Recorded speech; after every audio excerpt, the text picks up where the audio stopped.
Hindi lang isa, kundi 3 araw na religious rally ang ikakasa ng Iglesia ni Cristo simula sa Linggo.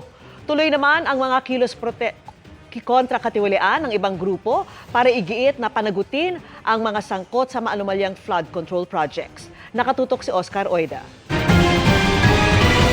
Even now, you are already in hell. Yan na lang ang nasabi ni Father Robert Reyes nang ilunsad kanina ang National Month of Action Against Corruption ng grupong Siklab o Simbahan at Komunidad laban sa katiwalian. Pera ng bayan!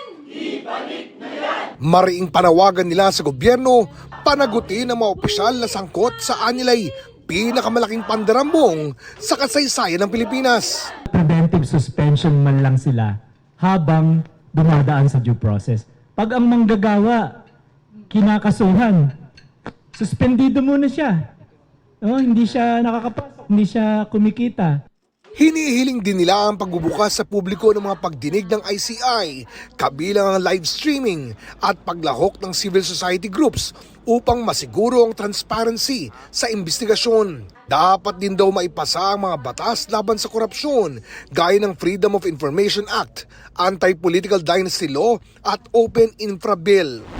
May White Friday protest din ang grupo sa EDSA Shrine sa November 7, White Ribbon Walk sa Makati sa November 14, at trillion peso protest sa November 30.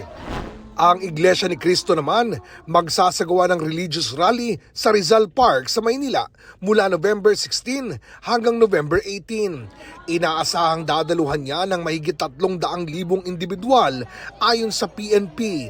Bagamat inaasahang magiging payapa ang pagtitipon, halos 10,000 pulis ang pinaplanong i-deploy para magbantay. Kapag po may rally po tayo dyan sa NCRPO, tayo po ay nagtataas po ng alert status po. Magiging full alert status po tayo.